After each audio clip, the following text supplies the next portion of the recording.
강의 84번째 시간입니다. 야곱은 외삼촌 라반의 집에 살면서 4명의 아내와 11명의 아들과 1명의 딸을 낳은 것으로 되어 있습니다. 디나만 언급되는 경우는 디나에게 특별한 일이 있기 때문이고, 사실은 49장에 보면 딸들이 더 많이 있다는 것을 우리가 아셔야 된다고 말씀을 드렸어요. 게다가 가정을 꾸리고 난 이후에 라반과의 조약에 의해서 6년 동안에 하나님의 축복으로 말미암아 그는 종에서 벗어나 노예를 둘 뿐만 아니라 엄청난 거부가 되었습니다. 이렇게 외적으로 보면 여러분 자녀들도 많이 있죠, 아내들도 많이 있죠, 이제 재산도 많이 있어서 모든 것이 부족함이 없이 보이는 삶을 야곱이 살아가고 있습니다. 그런데 이렇게 외적으로 성공한 인생으로 보이는 야곱이지만 본질적인 문제 때문에 결코 행복해하지 않는 것을 우리가 이 본문을 보게 되면 알 수 있습니다. 왜 그런가 하면 본질적인 문제라고 하는 것은 야곱이 하란에 있어야 될 사람이 아니라 가나안에 있어야 될 사람이기 때문에 그렇습니다. 야곱은 자신이 언젠가는 가나안으로 돌아가야 함을 잘 알고 있었습니다. 베델에서 자신을 만나주신 하나님에게로 돌아가 서원을 갚아야 된다는 것, 늘 마음에 커다란 짐으로 가지고 살아가던 사람이었어요. 그러니까 그의 인생이 외적인 모든 것이 풍족하다 할지라도 행복할 리가 없죠. 그렇지만 그렇게 행복하지 않는 인생을 하란에서 살아가고 있음에도 불구하고 쉽게 하란을 벗어날 수가 없었습니다. 여러 가지 이유가 있었습니다만은 가장 결정적인 요인을 꼽으라 한다면 3가지 정도 꼽고 싶어요. 첫 번째는 라반과의 관계입니다. 라반이 분명히 모든 노예 계약을 해지했음에도 불구하고 라반의 수하에서 야곱이 완전히 벗어나지 못했다는 것이 문제입니다. 두 번째로는 아내들이 자기를 따라서 모든 것을 버리고 가나안 땅으로 갈 수 있을 것인가 라고 하는 확신의 문제이고, 세 번째는 우리가 잘 아는 대로 하란에서 얻은 재물에 관한 문제죠. 재물이 그렇게 많은데 여기에서 누리는 그 물질적인 풍요를 포기하고 아무것도 없는 가나안 땅으로 돌아가야 되는가라고 하는 것이 여러분 큰 문제죠. 이러한 문제들 외에 야곱이 가장 두려워하는 것이 남아 있습니다. 무엇이냐면 가나안의 서슬퍼른 우리가 잘 아는 에서가 기다리고 있다는 것이 그가 가나안으로 돌아가는데 커다란 장애 요인으로 작용하고 있다는 것을 우리가 지금까지 창세기를 통해서 익히 알고 있습니다.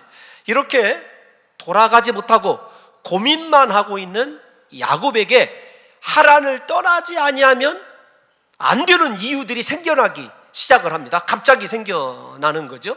그 요인이 크게는 환경적인 요인과 두 번째는 하나님의 말씀으로 비추어 볼 수 있는데, 환경적인 요인 게다가 하나님의 말씀이 임할 때까지 야곱 스스로의 힘으로는 절대로 여러분 이 가나안으로 돌아갈 수 없다라는 것을 우리가 아셔야 됩니다.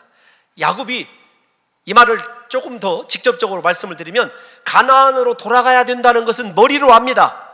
신앙적으로 결단하지 못하니까 하나님이 환경도 바꾸시고 하나님이 직접 말씀으로 개입하셨다는 거예요. 우리도 그럴 때 있지 않습니까? 머리로는 내가 지금이 기도해야 될 때야, 지금 기도하지 않으면 무언가 일이 일어날 것 같아, 내가 지금이 말씀대로 살아가야 될 때야, 충분히 알고 있음에도 불구하고 우리의 삶에 놓여져 있는 여러 가지 요인들 때문에 결단하지 못하는 경우도 우리가 있지 않습니까?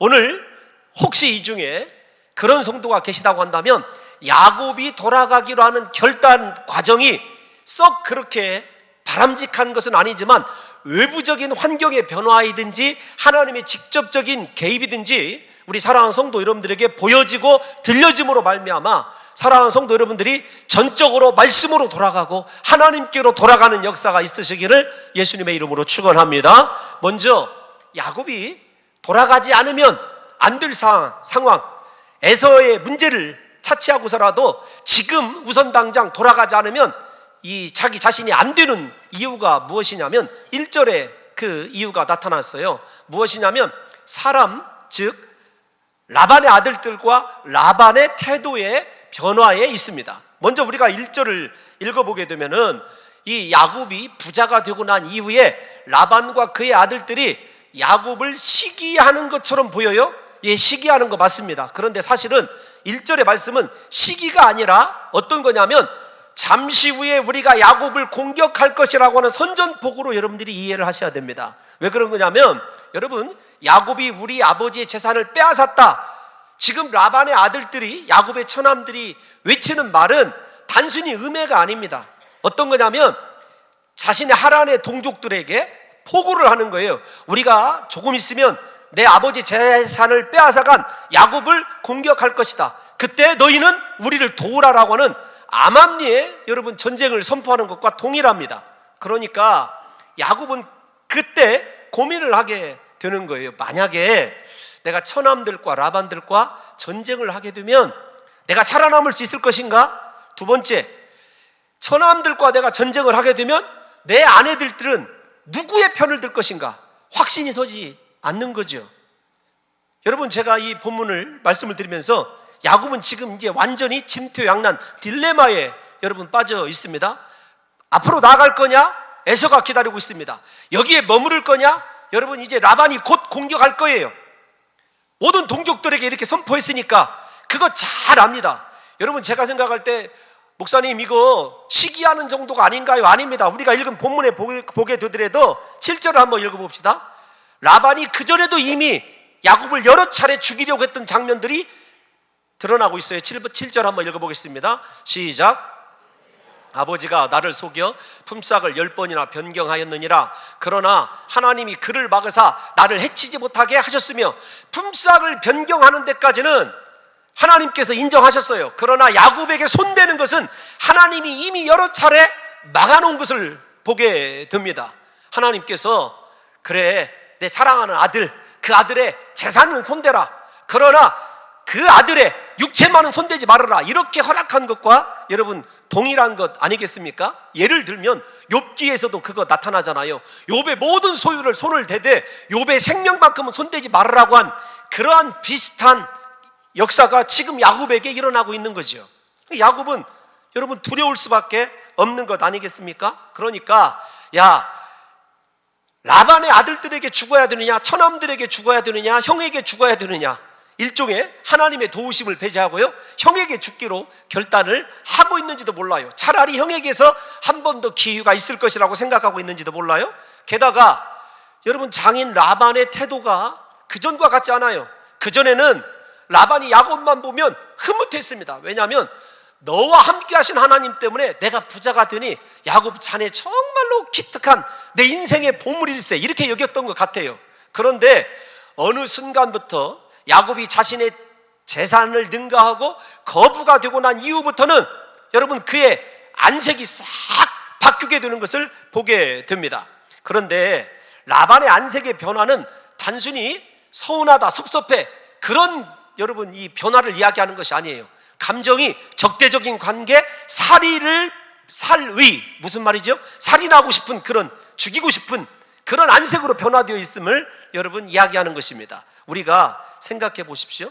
물질이 모든 삶의 기준인 라반이 여러분 자기의 노예에 있던 이 야곱이 자기를 능가하는 엄청난 부를 쌓고 있어요. 그거 그냥 놔둘 리 없지 않습니까? 게다가 우리가 잘 아는 대로 두 사람은 노예 관계를 청산한 사이이지만 아직 라반의 그늘에서 야곱이 완전하게 벗어나지 못하고 있어요. 라반의 집에서 야곱이 살아가니까 주변의 하란 사람들은 아직도 야곱을 라반의 노예로 생각하고 있는 거예요. 얼마든지 죽일 수 있습니다. 죽이고 재산 빼앗아도 법적으로 아무런 하자가 없는 상황에 처해 있는 거죠. 그러니까 야곱이 라반까지도 변화되고 태도가 달라지게 되니까 그가 어디로? 가나안으로 가려고 결단할 수밖에 없는 거죠. 하나님이 사실은 그렇게 몰아가는 거예요. 그런데 여러분, 우리가 한 가지 짚고 넘어가야 될 것이 있어요. 어떤 거냐면 지금 이 야곱이 딜레마에 빠져 있으면서 가나안으로 가기로 결단하는 이 장면을 가장 잘 이해하는 사람들이 있어요. 누구냐면 바로 출애굽한 광야 교회의 이스라엘 백성들이에요. 그들이 요셉과 더불어 야곱의 70명의 가족들이 고센 땅에 정착했을 때는요, 요셉 때문에 얼마나 바로가 이 이스라엘의 자손들을 선대하고 우호적이었는지 몰라요. 그런데 갑자기 그들의 수가 증가하기 시작합니다. 애굽 여인들은 아이도 잘 낳지 못해요. 그 사이에 이스라엘 여인들은요, 아이만 낳기만 하면 전부 다 아들이고 왜 그렇게 아들을 잘 낳는지 몰라요. 그러니까 바로가 위기의식을 느끼죠. 그때 당시는 사람이, 여러분, 재산이니까, 사람이 곧 국가이고 사람이 전쟁의 능력이니까, 여러분, 이스라엘 백성들이 기하급수적으로 늘어나니까 바로가 태도를 바꾸죠. 안색을 바꾸죠. 그래서 태어나는 사내 아이 전부 다 죽이도록 히브리 산파들에게 명령을 하고, 자유롭게 살아가던 그들의 삶을 억압을 해서 그들을, 여러분, 강제 노역에 동원을 시키게 되고, 또 그것마저도 모자라서 모세가 이스라엘 백성들과 함께 출애굽을 할 것을 요청을 하게 되니까 바로가 얼마나 이스라엘 백성들을 억압하는지 우리가 잘 알고 있지 않습니까? 여러분, 만약에 말입니다, 바로가 안색이 변하지 않아야 했거나 이스라엘 백성들에게 끝까지 우호적이었다고 한다면, 씨만 뿌리면 그렇게 잘 되고 평생 그렇게 물 걱정할 수 없고, 여러분, 그냥 놔둬도 목초지가 그렇게 풍성해지는 애굽을 이스라엘 백성들이 버릴 리가 없지요.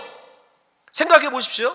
하나님이 개입해서 바로의 태도를 바꿔놓지 않으면 그냥 너무도 살아가기 쉽고, 가만히 앉아만 있어도 여러분, 물질이, 재산이, 사람이 늘어가는 그곳에서 이스라엘 백성들이 나올 리가 만무하지 않습니까? 그런데 하나님께서 이스라엘 백성들을 불러내시기 위하여 바로의 태도를 바꾸고 안색을 바꾸고 애굽의 상황을 하나님께서 급변하게 만드는 것 아니겠습니까? 그것 때문에 이스라엘 백성들이 어쩔 수 없이 가나안으로, 여러분, 나서기 위하여 광야에 선 것 아니겠습니까? 지금 야곱이 그런 경우예요.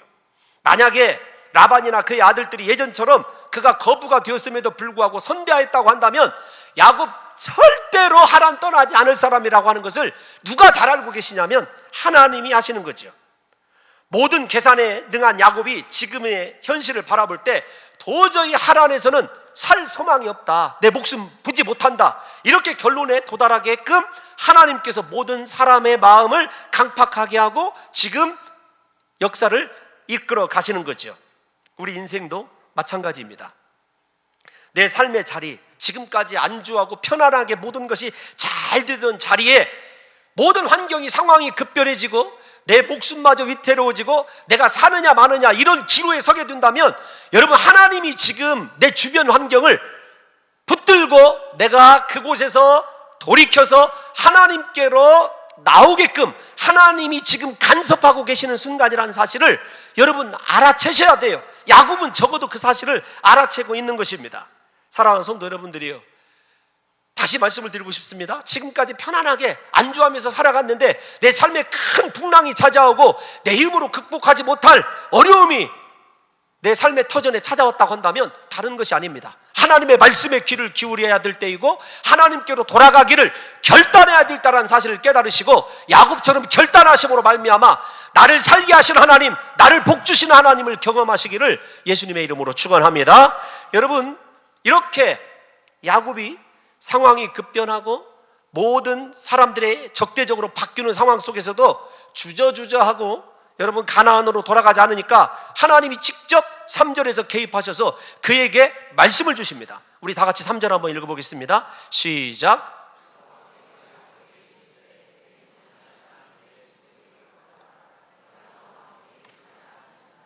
아멘. 지금 야곱은 나와 함께할 사람이 아무도 없다는 걸 합니다. 아내들에 대해서도 지금 불확실하고 있지 않습니까? 그런데 하나님께서 내가 너와 함께 해주겠다. 이미 베델에서 하나님의 영광을 체험한 것 아니겠습니까? 13절 말씀도 보죠. 한 번으로 안 되니까 하나님이 13절에서 다시 한번 말씀을 하십니다. 시작. 나는 베델의 하나님이라 내가 거기서 기둥에 기름을 붓고 거기서 내게 서원하였으니 지금 일어나 이곳을 떠나서 내 출생지로 돌아가라 하셨느니라. 아멘. 계산하고 머뭇거리는 야곱에게 하나님이 원하시는 것은 지금이에요. 지금.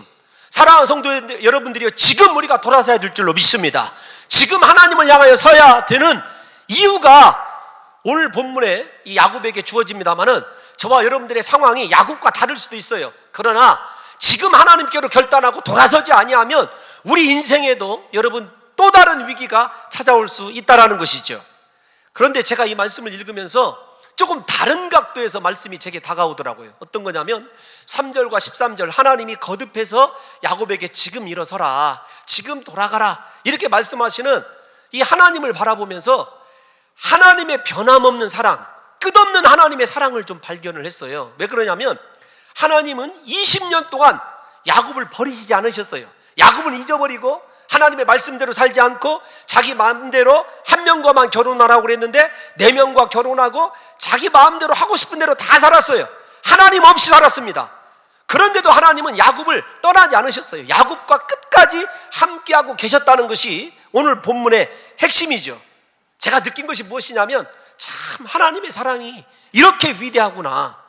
하나님은 지금까지 야곱을 포기하지 않았다는 것을 아셔야 돼요. 그토록 허물 많고 실수투성이인 야곱을 끝까지 사랑하시는 것을 볼 수 있습니다.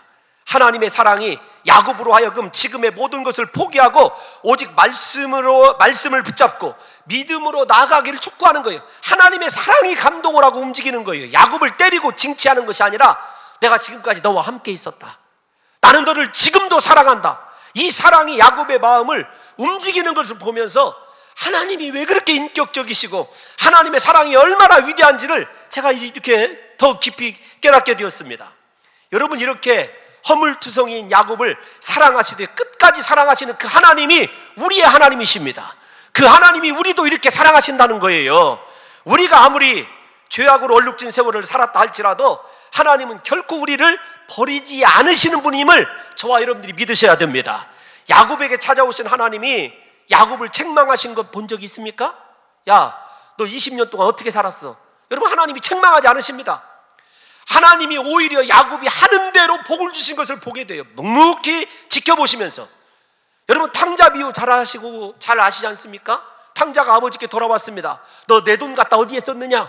너 무슨 짓을 한 거니? 책망하는 거 본 적 있습니까? 그저 목을 끌어안으시고 여러분 감싸주시고 그의 모든 허물진 옷들을 벗기시고 여러분 새 옷으로 갈아입히시고 다시 아들의 권세를 상징하는, 여러분 상속자의 권세를 상징하는 반지를 끼워주시고 새실을 여러분 신기고 잔치를 베풀어 주시는 그 하나님, 그 하나님의 사랑을 우리가 야곱을 통해서도 발견해야 되는 거예요. 사랑하는 성도 여러분, 지난날의 실수와 상처 때문에 주저하지 마시고, 하나님은 설령 우리가 그렇게 하나님의 마음을 아프게 하고 야곱처럼 살았다 할지라도 우리를 사랑하실 때 이렇게 끝까지 사랑하신다는 사실을 깨달으시고 하나님께로 돌아오시기를 예수님의 이름으로 축원합니다. 지금 신호가 왔거든 하나님께로 돌아와야 돼요. 내가 하는 일 안 되고 여러 가지로 막히고 인생에 여러 가지 환란이 찾아왔다, 하나님께로 말씀에게로 돌아오면 하나님이 우리의 과오와 우리의 실수를 물으시는 것이 아니라 그분의 사랑으로 그냥 다 덮어주시는 것을 볼 수 있다는 거죠. 제가 하나님의 사랑을 생각할 때마다 묵상하는 말씀이 있어요. 저도 가끔은 하나님의 사랑이 의심될 때가 있거든요. 그럴 때마다 묵상하는 말씀이 있습니다. 어떤 말씀이냐면 여러분이 잘 아는 말씀이에요. 로마서 5장 6절에서 8절 말씀, 참 읽으면 읽을수록 나를 사랑하시는 그 하나님의 사랑이 여러분이 가슴에서 이렇게 막 샘솟듯 하거든요. 다 같이 한번 그 말씀을 읽어보겠습니다. 시작. 우리가 아직 연약한 때에 기약대로 그리스도께서 경건하지 않은 자를 위하여 죽으셨도다. 의인을 위하여 죽는 자가 쉽지 않고 선인을 위하여 용감히 죽는 자가 혹 있거니와 우리가 아직 죄인 되었을 때 그리스도께서 우리를 위하여 죽으심으로 하나님께서 우리에 대한 자기의 사랑을 확증하셨느니라. 아멘. 하나님의 사랑이 저 사랑이에요. 우리의 자격을 보고 조건을 보고 사랑했다 안 했다 하시는 분이 아니라 우리가 아직 연약할 때, 우리가 아직 죄인 되었을 때 우리를 위하여 하나밖에 없는 독생자 예수 그리스도를 십자가에 못 박아 죽게 하시고 나를 대신 사랑하셔서 나를 대신 아들 삼으시고 나에게 모든 권세와 축복을 주신 분이 하나님이십니다. 지금 이 야곱을 보면 하나님께서 징계하셔야 되는 거 맞은 것 아니겠습니까? 우리 같아도 아무리 사랑하는 자식이라 할지라도 20년 동안 속썩이는 자식이 돌아왔으면 어떻게 말 한마디 않을 부모가 어디가 있겠습니까? 그런데 하나님은 그렇지 않아요. 야곱과 함께 계셨고 야곱이 분노할 때 함께 분노하셨고 야곱이 외로워할 때 함께 외로워하셨고 야곱이 슬퍼할 때 하나님은 함께 슬퍼하시면서 야곱의 모든 일을 변함없이 책임져 주셨던 분이 하나님임을 우리가 알 수 있는 것이죠. 사랑하는 성도 여러분, 야곱처럼 하나님의 사랑이 우리에게도 영원하다는 사실을 깨달으셔서, 우리를 향한 하나님의 사랑에 유통기한이 없다는 사실을 깨달으셔서 그 사랑이 많으신 하나님께로 돌아서기만 하면, 결단하기만 하면 우리 인생의 모든 문제가 해결되는 역사가 일어나게 될 줄로 믿습니다. 여러분, 야곱은 그렇게 하나님의 사랑 때문에 돌아서기를 결단을 해요. 그런데 이 하나님의 사랑을 야곱이 두 아내를 설득할 때 설교하는 것을 보게 돼요. 그러니까 두 아내를 들로 불러내서 자기 인생을 20년을 정리할 때 이것을 야곱의 처음 설교로 이렇게 받아들이게 되거든요. 그가 이 아내를 설득하면서 무엇을 얘기하는지를 보게 되면 우리가 무엇 때문에 결단하고 하나님께로 돌아서야 되는지를 알 수가 있어요. 먼저 아내를 들로 불러내는 것을 보게 되면 비밀 유지, 보안 유지죠. 보안 유지 때문에 들로 불러내는 거예요. 이런 예가 성경에 딱 한 차례 이렇게 나옵니다. 장막 안에서는 이야기할 수 없는 거죠. 들에서만 이야기할 수 있는, 그만큼 라반이 지금 라반의 아들들과 더불어서 야곱의 모든 것을 이렇게 일거수일투족을 다 감시하고 있다는 것을 알 수가 있습니다. 두 아내들을 불러내서 그들을 설득을 합니다. 그런데 설득을 할 때 자신의 인간적인 노력을 강조하기보다는 함께 하셨던, 자기에게 변함없이 사랑해 주셨던 하나님에 대해서만 설교한다는 사실을 우리가 놓쳐서는 안 돼요. 이 본문은 야곱의 첫 신앙 고백과 같은 거예요. 처음 설교이자 신앙 고백입니다. 야곱이 얘기하는 거 어떤 것입니까? 그는 하나님의 은혜로 하나님이 말씀하시는 대로 모든 것이 이루어졌다는 거예요. 무엇보다 하란을 떠나야 될 이유, 설득할 때 우리가 13절 읽었지 않습니까? 설득할 때 사람 때문에 떠나야 되는 것이 아니다, 재물 때문에 떠나야 되는 것이 아니다, 하나님 때문에 떠나야 된다고 그가 그렇게 고백하는 것을 보게 돼요. 그러니까 보십시오. 환란에 지금 목숨이 경각에 달리는 상황 속에서 내가 살아야 되니까 가나안으로 가야 되겠다, 너희 아버지 때문에 그렇다, 너의 오빠들 때문에 그렇다, 그렇게 얘기하지 않아요. 내가 가나안으로 돌아가야 될 이유가, 이곳을 떠나가야 될 이유가 하나님 때문이고 하나님과의 서원 때문이라는 사실을 야곱이 강조하는 거예요. 참 야곱이 20년 동안에 허송세월을 한 것 같아도 그의 신앙에 여러분 가장 귀중한 것은 무엇이냐면 하나님에 의해서만 그의 인생의 동선이 바뀌는 것을 보게 돼요. 하나님에 의해서만. 여러분 직장생활 하시고 힘든 사회생활 하실 때 내가 이거 그만둬야 되겠다, 그때 사람 때문이 아니라, 재물이 많고 적음 때문이 아니라 나를 움직이시는 분이 하나님이시고 하나님과의 서원이고 하나님의 약속을 향하여 내가 나가는 것이라면요, 당장 그만두십시오. 그러나 여러분들이 지금 그만두고 물러서야 될 이유가 사람 때문이라고 한다면, 환경 때문이라고 한다면 다시 생각해야 돼요. 야곱은 한 번도 사람 때문이라고 얘기하지 않아요. 환경 때문이라고 얘기하지 않아요.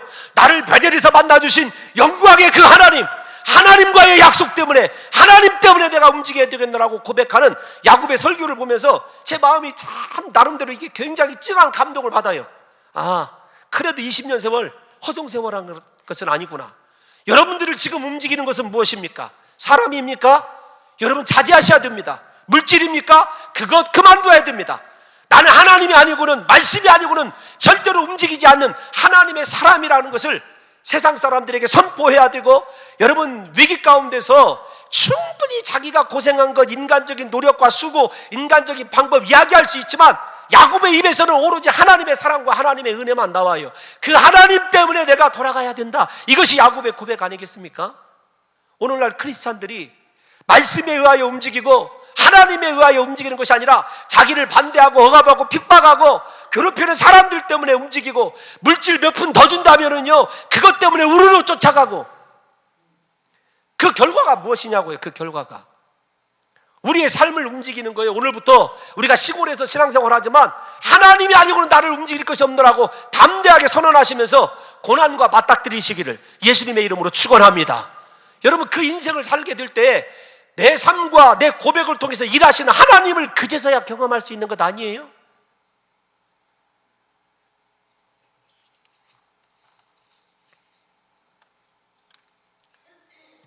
야곱은요 자신의 과거를 돌아보면서 후회하지 않아요. 하나님의 사랑이 함께 있다는 것 때문에. 그것이 잘 됐다는 것은 아닙니다.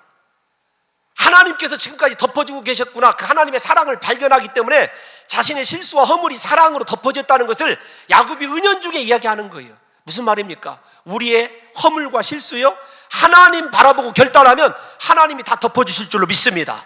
애시당초부터 우리의 실수를 붙잡고 일하고 계신 하나님을 결단할 때 바라보게 될 줄로 믿습니다. 여러분들과 제가 실수하고 후회할 짓을 하라는 것이 아닙니다. 야곱 20년 허송세월하고 가정 얼마나 파괴되어 있습니까? 그거 다 야곱의 책임이에요. 훗날의 자식들 때문에 험악한 세월을 살아야 돼요. 그러나 그 야곱의 허물까지도 끝까지 덮으시고 끝까지 사랑하셨던 그 하나님이 우리 인생 가운데 계시다고 한다면, 여러분, 우리도 지난날의 과거의 슬픔과 아픔, 상처가 주인 되지 못하도록 오늘 하나님의 사랑으로 그 상처 다 덮으시기를 바랍니다. 지금부터가 중요해요. 지금이 중요합니다. 하나님 말씀 붙들고 오직 하나님이 이끄시는 대로 순복하고 살아가게 되면 하나님께서 우리 인생 함께 하시며 축복해 주시는 놀라운 역사를 경험하게 될 줄로 믿습니다. 여러분, 야곱의 아내들에게 한 가지 장인의 잘못을 얘기하는 것처럼 보이지만 장인의 잘못을 얘기하는 것이 아니에요. 야곱이 하나님이 하신 일을 얘기하는 거예요. 그런데 하나님이 하신 일을 이야기하려고 하다 보니까 장인이 어떻게 자기에게 못된 짓을 했는지를 이야기하게 되는 거죠. 그러니까 목적이 달라요. 장인의 허물이 나오긴 나오지만 장인의 허물을 들춰내려고 얘기하는 것이 아니라 그 허물을 하나님이 어떻게 사용하셨는지를 이야기하기 위해서 얘기하는 거예요. 우리는 다른 사람 이야기를 할 때 허물을 들춰내고, 여러분, 무언가 이간질하기 위해서 이야기하지만 야곱은 그렇지 않아요. 내 삶 속에 라반의 허물이 어떻게 하나님의 은혜로 바뀌어졌는지를 간증하기 위해서 이야기하는 거예요. 그게 무슨 이야기냐면, 얕들아, 전라도 사투리 한번 쓰겠습니다. 얕들아, 그게 누구죠? 마누라들에게 얘기하는 거예요. 너희 아버지가 나에게 10번이나 품삯을 변경하였다, 이런 이야기를 하잖아요. 근데 우리가 이 말을 얼핏 들으면 쉽게 이해가 가지 않아요. 왜 그런가 하면 30장에서 아롱지고 얼룩지고 점 있는 것은 전부가 다 야곱의 소유가 되기로 결정을 했어요. 그렇게 결정을 했지 않습니까?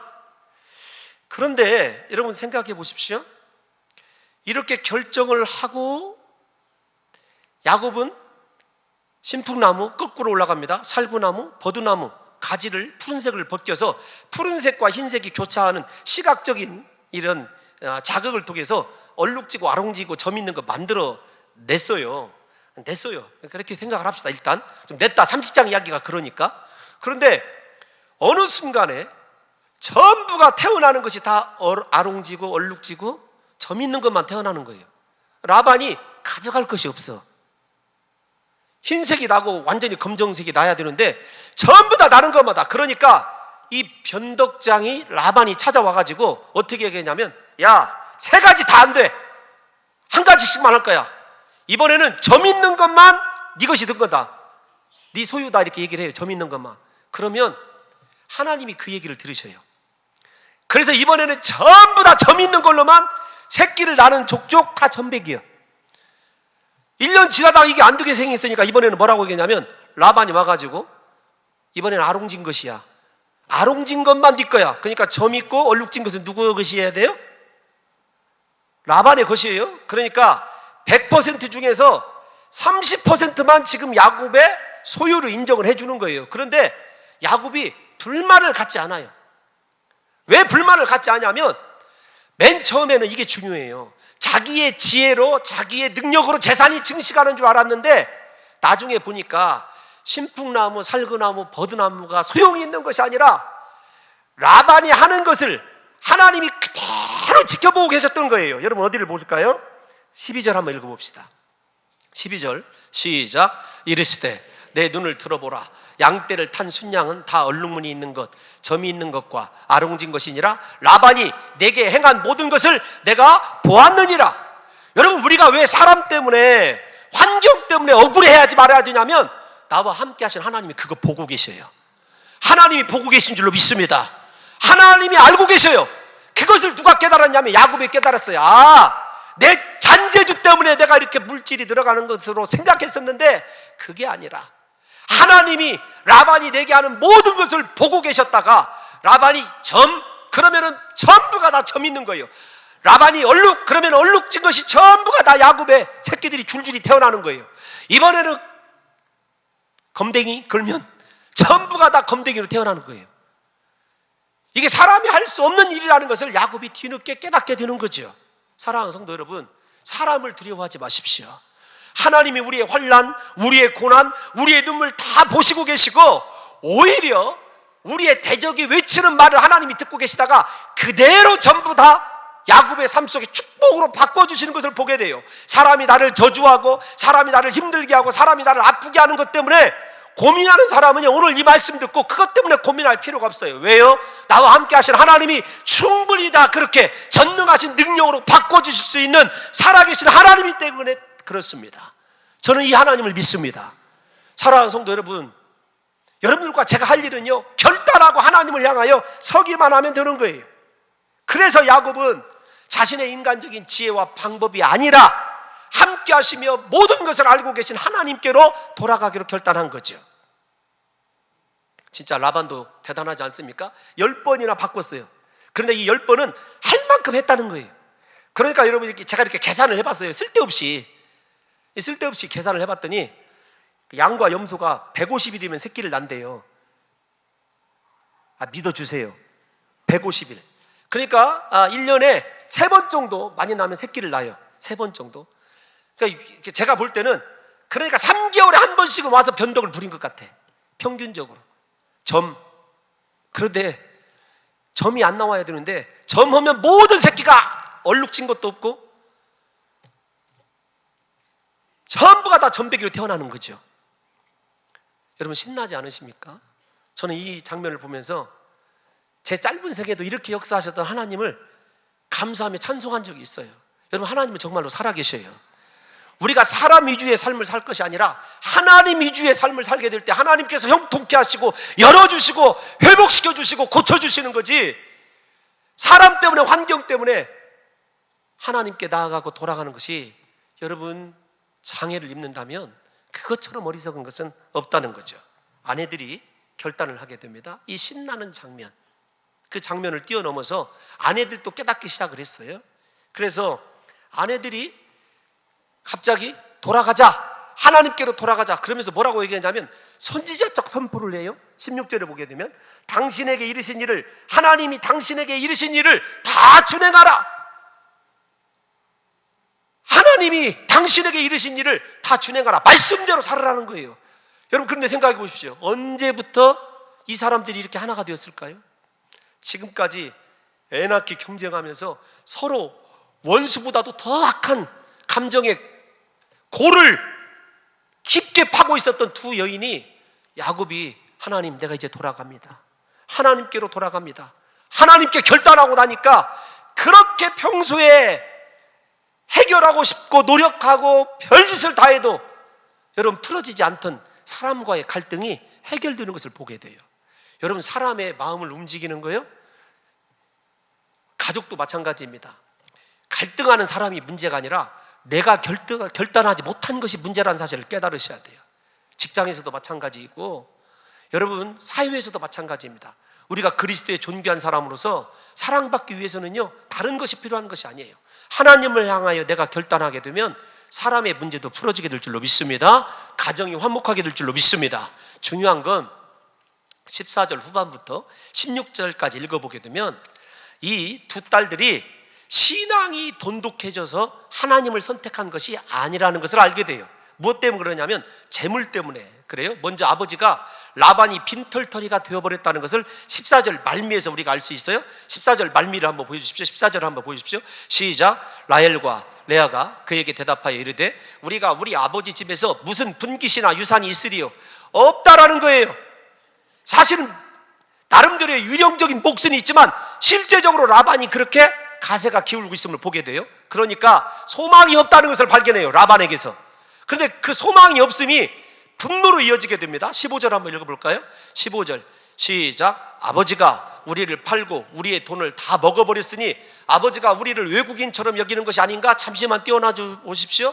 무슨 말이냐면, 여러분, 원래 결혼 지참금으로 라헬을 위해서 7년 노력을 하게 되면 그 7년 품삯값을 라반이 먹는 것이 아니에요. 고대 근동의 법에 의하면 두 사람이 새 살림을 차리도록 신부에게 줘야 돼요. 그러니까 레아와 라헬도 알아요.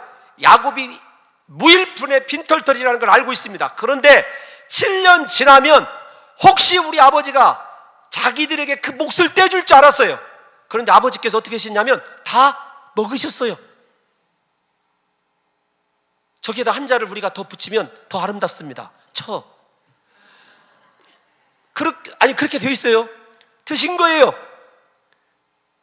그러니까 그것을 20년 동안 기다리고 마음속에 이렇게 고부리고 있었던 거죠. 우리 아버지가 세상에 이제 유산도 줄 수가 없는데 우리 남편이 고생하고 벌은 돈 나에게 줬어야 되는데 자기에게 줄 것을 주지 않았다는 거예요. 그리고 더군다나 중요한 말이 있습니다. 우리를 외국인처럼 여긴다. 그것은 이방인 노예를 얘기하는 거예요. 그러니까 라반이 돈 앞에서는요, 딸도 사위도 자식도 피도 눈물도 없는 사람이 누구냐면 라반이라는 거죠. 그것을 그들이 알고 있었어요. 이제 16절 한번 보겠습니다. 다 끝나갑니다. 16절 시작. 하나님이 우리 아버지에게서 취하여 가신 재물은 우리와 우리 자식의 것이니 이제 하나님이 당신에게 이르신 일을 다 준행하라. 무엇이죠? 하나님께서 취하셨다는 것 인정합니다. 받아들여요. 그런데 중요한 것은 무엇이냐면 그 재산이 야곱 것도 아니고 자기 딸들 것과 자기 자식들의 것이래요. 야곱도 참 불쌍한 사람이지만 돈에 대해서 저렇게 집착하는 라헬과 레아를 보십시오. 라헬이 얼마나 지독한 사람이냐면 자기가 먼저 죽게 되잖아요. 죽게 되니까 베냐민을 낳다가 죽게 되거든요. 베노니라고 얘기를 합니다. 베노니가 뭐냐면 슬픔의 아들이에요. 슬픔의 아들. 그런데 야곱이 오른손의 아들, 권능의 아들을 상징하는 베냐민으로 바꿀 뿐이죠. 라헬은 죽으면서 슬픔을 노래하고 죽었고 야곱은 마지막에 험악한 세월을 노래하면서 죽었던 사람들이에요. 인간의 사랑이 슬픔과 여러분 아픔으로 끝나는 사랑이 누구의 사랑이냐면 지금 사랑타랑을 하려고 하는 것은 아닌데 라헬과 야곱의 사랑입니다. 그러니까 라헬이 마지막 순간에도 그는 물질 때문에 남편을 선택하는 거예요. 재물 때문에. 그런데 중요한 것이 있습니다. 맨 처음에는 재물 때문에 이렇게 남편을 선택을 하고 하나님을 도용했지만 그들의 신앙이 장차 이스라엘의 12지파를 조성하는 열국의 어머니답게 성장해가고 성숙했다는 변화되어 가고 있음을 성경이 우리에게 보여주고 있는 거죠. 무슨 말이냐면 우리가 예수 믿게 되었을 때 맨 처음에 물질 때문에 예수 믿는 사람이 있습니다. 고난 때문에 예수 믿는 사람이 있습니다. 예수 믿으면 축복받는다고, 예수 믿으면 건강하다고 예수 믿는 사람들이 있어요. 그 사람들이요 그대로 성장하다 보면 하나님의 말씀에 의해서 변화가 되어지고 그들도 열국을 품에 품을 수 있는 하나님의 능력 있는 종들로 사용받을 수 있다는 사실을 여러분 잊어서는 안 됩니다. 이 자리에 혹시 진정한 믿음이 없어도 하나님이 살아계신지 살아계시 아닌지 확신이 없어도 나름대로 예수 믿으면 좋다고 하니까 그리고 교회 가면 마음이 평안하다고 하니까 나오셔도 괜찮습니다. 여러분들이 하나님 앞에 거룩한 예배로 나가게 되면 하나님께서 저와 여러분들의 인생을 통하여 장차 야곱처럼 라헬처럼 레아처럼 쓰시게 될 위대한 일들을 이루는 인생으로 저와 여러분들이 사용될 줄 믿으시고 끝까지 하나님 앞에 거룩한 예배자로 살아가시기를 예수님의 이름으로 축원합니다. 하나님 우리의 인생